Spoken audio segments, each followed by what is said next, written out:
Certainly, although the fans and competitors over the last 3 months have been very disappointed by the weather, but we've had great success locally. Sidecar rider Kevin Pearson capturing a New South Wales sidecar title, Singleton driver Lloyd Thorley capturing a state and national title in the Formula 500s, Graham Lilford finishing second in an Australian title and winning a New South Wales sedan title. So locally it's been a very, very successful season for competitors, just that the weather's really loused things up towards the end of the season. We hope that we can kick off next season to a brighter start.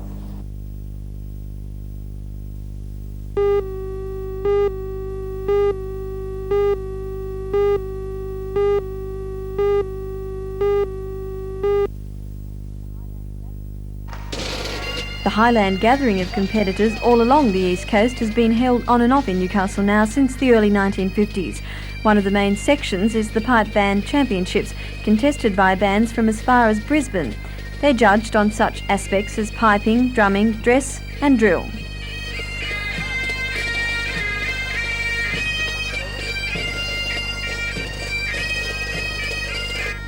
In another part of the sports centre, more than 100 girls took part in the Highland Dancing Championships. Some competitors had come from as far south as Lithgow to take part. Sword dancing, a well-known Highland jig, requires quite a bit of concentration from the dancers, who must not touch the swords with their feet. The winners of today's championships in both the dancing and band categories will go on to compete in the national titles in Hobart next Easter.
Well, at this stage, Arthur, we're planning to proceed. If we don't have any more rain today, yes, we can go on tomorrow. You've had the Super Sopper and also the NBN Chopper. What results are we getting from this? Well, the troublesome area is between the 1600 metre mark and the 1400 metre mark, and we've concentrated on that area today to remove surface water and help dry the track out with both the Super Sopper and also the assistance of NBN's helicopter. If there is more rain, when will you make a decision on tomorrow's meeting? Well, at this stage, the sky is looking a little bit brighter, and I would think tomorrow morning, 7 o'clock, 7:30. If no meeting tomorrow, will you be transferring the Steel City Stakes, the feature race tomorrow, to Wednesday? No, we have now completed the program for Wednesday, and the Wednesday's program is quite good, with the Newmarket as the main race. Well, how much rain would we need to, say, stop the Newmarket from going on? Not a lot, Arthur. If we have more than an inch today and overnight, we would probably see tomorrow's meeting cancelled. Now, if both days are cancelled, what about another date? Well, the Newmarket is one of our feature races on our program during the year, and we would look to run that race later in the year, but of course it's ideally situated now between the Sydney and Brisbane carnivals, and perhaps that's the most important factor. We'd have to look at the class of horse that we get when we do program it. Yeah.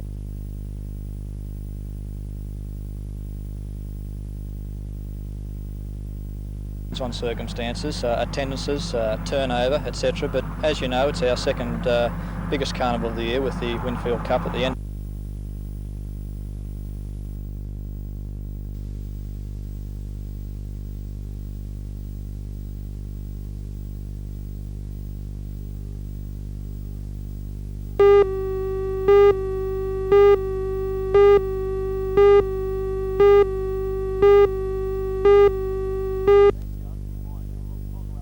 Thanks, John. Good morning. Well, at long last, it looks like this rain might be starting to clear. Conditions are clearing from the northwest towards the southeast, and by tomorrow, we may see some sunshine. As a matter of fact, we may even see some sunshine today. Around the beaches this morning, waves, glassy conditions, great day coming up for the board riders. Wave height this morning is a consistent 1 to 1.5 metres, with occasional sets coming in around the 1.8 metre mark. The wind at the moment's non-existent, conditions are very, very glassy and relatively smooth. The wind's expected to pick up from the northwest a little later on, turning around to the northeast on the coast late this afternoon. For the board riders, best waves will be found later this morning as the tide starts to come back in at all of the open beaches in town. Certainly looks like being a fairly good day for the board riders. If you'd like to go for a swim, take care, still strong sweeps and rips at all of our city beaches, and it really is flagged areas only. And now the forecast issued by the Bureau for today. Morning fog patches, a cool day with occasional showers. Northwest to northeasterly winds at 10 to 30 kilometres per hour. Slight seas on a low to moderate swell. Newcastle expecting a top today of 21 degrees. Scone expecting 20. We had low tide at 6:54 this morning at 0.5 of a metre. The next high tide will be at 2 minutes to 1 this afternoon, 1.2 metres. And the outlook for Wednesday, cool with showers decreasing. Well, under the circumstances, about as much as you could expect. Glassy conditions, that early morning glass off for the surfboard riders. Waves around 1 to 1.5 metres, occasionally a little bigger. Northwesterly winds expected for the morning. It just sounds too good to be true.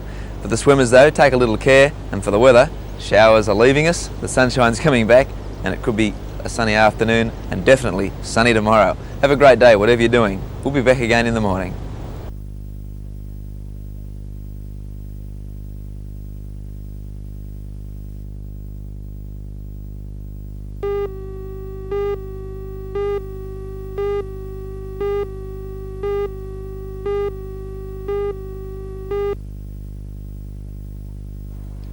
The state coordinator of World Vision International, Miss Judy McDonnell, addressed the Newcastle Businessmen's Club today.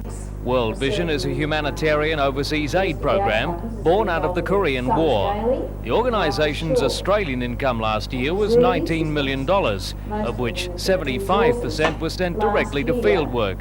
The organisation concentrates on small-scale projects aimed at tackling basic survival needs at grassroots levels. Water, sanitation, health and education projects are carried out in 85 countries, but still, their efforts fall short of finding the answer to world poverty. If you want the short answer, I think it's that we in the developed countries really have to say, well, we accept, in our humanity, we have to accept the responsibility that we have more than enough and they have very little. Is the world producing enough food? Most certainly it is. The United Nations tells us that last year we had the resources of the world would have provided enough food for the population of the earth 10 times over. And yet how many are still starving? There are 800 million people in the world that you could call the absolute poor who are destitute.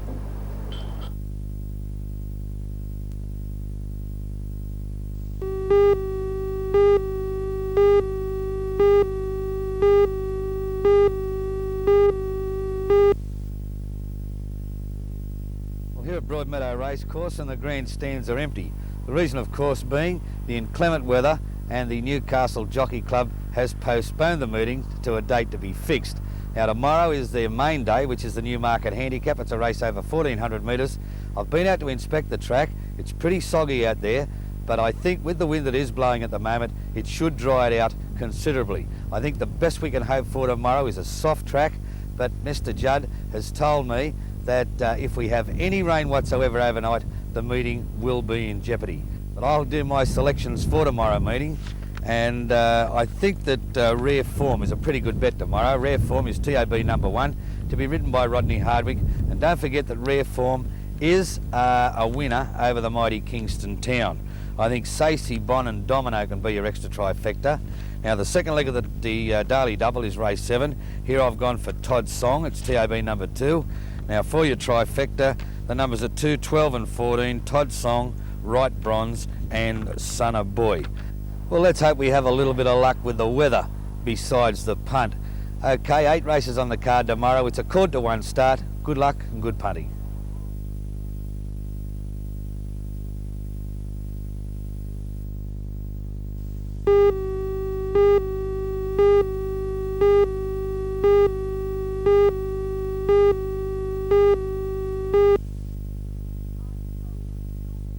Mining jobs are still being lost despite the long-standing bans on the Drayton open-cut mine near Muswellbrook. The bans have had widespread effects on national, state and local levels and have caused a rift within the industry itself. 700 open-cut miners attended a public meeting in Muswellbrook this morning to discuss ways to ease the situation. One of the main points to come out of the meeting was the lack of representation open-cut miners were receiving at the Northern Liaison Committee. But they were quick to deny claims that they were forming a breakaway group. As organiser of the meeting, Michael Davis explains. This is a legitimate move within the mining community of forming another body to represent the open-cut miners. A steering committee was formed comprising of 2 delegates each from the Mine Mechanics Union, the Electrical Trades Union, the Shipwrights Union, the Federated Engine Drivers and Firemen's Union and the Miners Federation, despite a directive from the executives of the Miners Federation that none of their members were to attend the meeting. The steering committee will organise an aggregate meeting of all open-cut miners to form an open-cut liaison committee to work alongside the existing Northern Liaison Committee. But the miners weren't the only ones to display their concern today. Shops were closed in Muswellbrook and the streets were practically deserted as people attended the meeting in Market Street. The Muswellbrook public meeting, which was convened by the local Shire Council, followed close on the heels of the miners' meeting. Between 2,000 and 3,000 people gathered and blocked off Market Street to hear speakers from the unions, Drayton and the Hunter Development Board. The chairman of the board, Mr Alex Young, says the Drayton mine dispute has run beyond its time. Drayton closed is not going to solve the coal industry's employment problems, nor is it going to advance the interests of the mining unions, their members and the people of the Hunter region. The General Manager of Drayton Coal, Mr Darcy Wentworth, told the crowd that many contracts have been lost to coal producers in Queensland and overseas, a situation that will result in the complete abandonment of the mine within 6 weeks unless something is done. When you ask who is benefiting, who in this district is benefiting from Drayton's closure, you have to come up with the answer that it is nobody. Towards the end of the 2.5-hour meeting, a motion was put forward by the Muswellbrook Chamber of Commerce to send telegrams to Prime Minister Hawke, Premier Rann and President of the Miners Federation, Mr Kelly. It seems the people of Muswellbrook have come to the realisation that time is running out for the Drayton mine. In fact, they've called on the Premier, the Prime Minister and the President of the Miners Federation to lift the bans on the mine. But the question is, have they left their run too late? And will there still be a market for Drayton coal?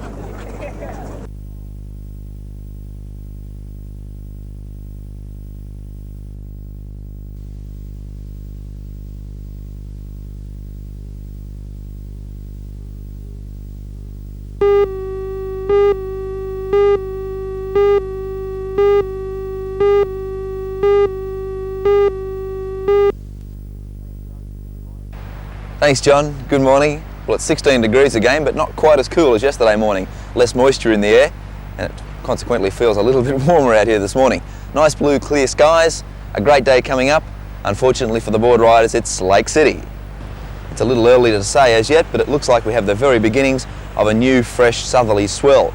A low pressure system moving out through Bath Strait is sure to generate some swell along the New South Wales coast, and waves around this area should get up to around 1.5 to 1.8 metres within the next 24 hours or so. At the moment though, 0.2 to 0.5 of a metre at the open beaches, and only while the tide's low. Once the tide starts to come back in later this morning, it will be definitely flat city. If you'd like to go for a swim today, all of our city beaches are quite safe and the water is really quite nice. And now the forecast issued by the Bureau for today. A little early drizzle in the Upper Hunter, mostly sunny near the coast. Cool westerly winds at 20 to 40 kilometres per hour, seas slight on a low swell. Newcastle today expecting a top of 22 degrees, up in the valley at Scona top of 20 degrees. Low tide at 8:56 this morning, 0.6 of a metre. The next high tide at 13 minutes past 3 this afternoon at 1.2 metres. And the outlook for Friday, morning fogs and a dry, mostly sunny day. Okay, well that's the story. No waves for the board rider, but definitely take a look at the surf this afternoon if you've got a chance. The waves should be just a little bigger, and I think there should be some quite nice waves around for tomorrow. All city beaches quite safe for the swimmers, and weather-wise, a nice sunny day coming up, and just a chance of a little early drizzle in the Upper Hunter. Have a great day, whatever you're doing. For now, it's back to John.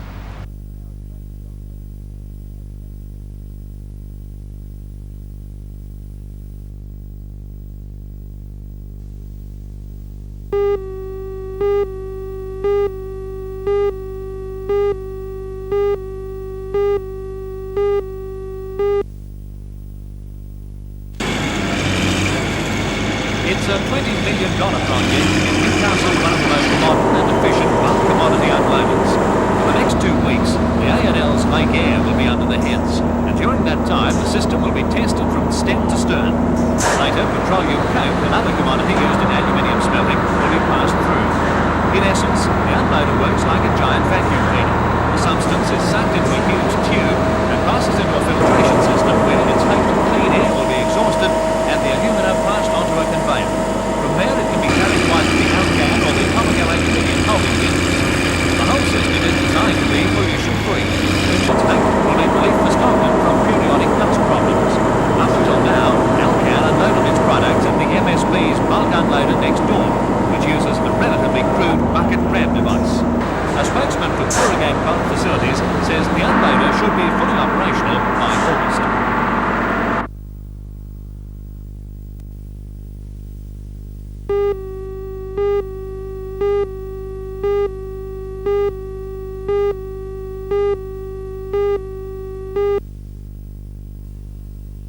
Good morning everyone and welcome once again.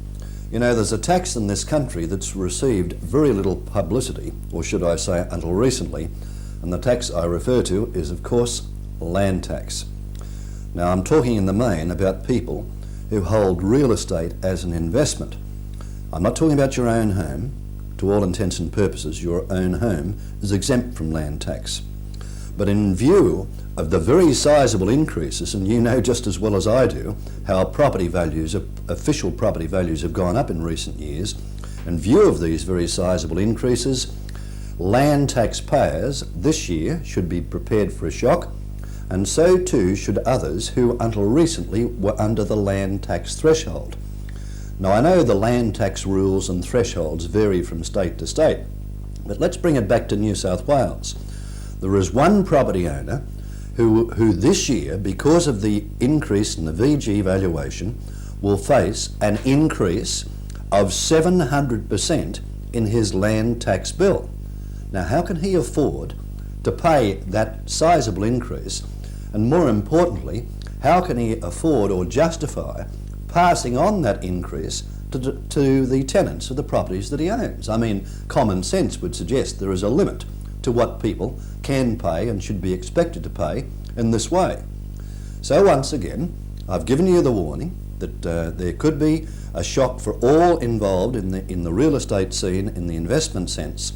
So why not take up this theme with your local state member of parliament and just say, fair go, why don't you, and this is something I've suggested to the state government, why don't you increase the land tax thresholds, and more importantly, make sure those thresholds are automatically increased in line with the CPI.